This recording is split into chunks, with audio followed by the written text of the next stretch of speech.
શું લાખોનું પેકેજ અને અમેરિકાનું સપનું હવે માત્ર એક સોનાની ઝાડ બની ગયું છે? એક 36 વર્ષીય ભારતીય સોફ્ટવેર એન્જિનિયરની દર્દનાક આપવીતીએ આખી દુનિયાને હચમચાવી દીધી છે. દરરોજ સવારે હાર્ટ એટેક કે પછી સ્ટ્રોક આવશે તેવા ડર સાથે જીવતા આ યુવાનને જે ખુલાસો કર્યો છે તે સાંભળીને તમને થશે કે શું ખરેખર અમેરિકાની અંદર ડોલર કમાવા પાછળ આટલી મોટી કિંમત ચૂકવવી યોગ્ય છે? અમેરિકામાં સ્થાયી થવું અને સિલિકોન વેલીમાં કામ કરવું એ કાયદાઓથી ભારતીય આઈટી પ્રોફેશનલ માટે એક સર્વોચ્ચ સપનું રહ્યું છે, પરંતુ વર્ષ 2026માં આ સપનું હવે એક ભયાનક હકીકતમાં ફેરવાઈ રહ્યું છે તેવું લાગી રહ્યું છે. તાજેતરમાં એક 36 વર્ષીય સિનિયર સોફ્ટવેર એન્જિનિયરની આજે સોશિયલ મીડિયા પોસ્ટ એટલી વાયરલ થઈ રહી છે જેમણે આખા આઈટી જગતમાં ખળભળાટ મચાવી દીધો છે. 8 વર્ષથી અમેરિકામાં રહેતા અને લાખોનું પેકેજ ધરાવતા આ યુવાને કબૂલાત કરી છે કે તે અત્યારે ભયાનક ડિપ્રેશન, હાઈ બ્લડ પ્રેશર અને માનસિક તણાવમાંથી પસાર થઈ રહ્યો છે. તેને દરરોજ સવારે એવો ડર લાગે છે કે ક્યાંક તેને હાર્ટ એટેક કે બ્રેઇન સ્ટ્રોક ન આવી જાય.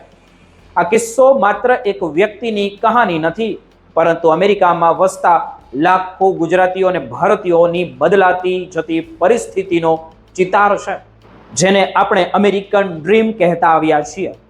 તે હવે ઘણા લોકો માટે ગોલ્ડન હેન્ડકપ એટલે કે સોનાની બેડીઓ સમાન બની ગયું છે.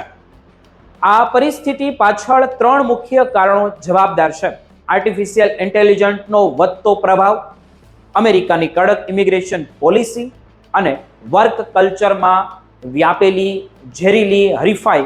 અત્યારે એઆઈ એટલે કે આર્ટિફિશિયલ ઇન્ટેલિજન્સ એટલું એડવાન્સ થઈ ગયું છે કે ખાસ કરીને જે ફ્રન્ટ એન્ડ ડેવલપર્સની નોકરીઓ પર મોટું જોખમ તોળાઈ રહ્યું છે. આઈટી કંપનીઓમાં કામનું દબાણ એટલું વધી ગયું કે માણસો હવે મશીનની જેમ કામ કરી રહ્યા છે. અને બીજી તરફ ટ્રમ્પ સરકારની કડક નીતિઓ અને H-1B વિઝાના નિયમોમાં મોટો ધરખમ ફેરફારો આવ્યા. તેના કારણે ભારતીયોમાં સતત ડિપોર્ટેશનનો એટલે કે દેશ નિકાલનો તેમને ડર રહે છે. જો નોકરી છૂટી જાય તો માત્ર 60 દિવસની અંદર દેશ છોડવો પડે છે. તેવી સ્થિતિને કારણે કર્મચારીઓ મરજી વિરુદ્ધ પણ શોષણ સહન કરવા મજબૂર બન્યા છે.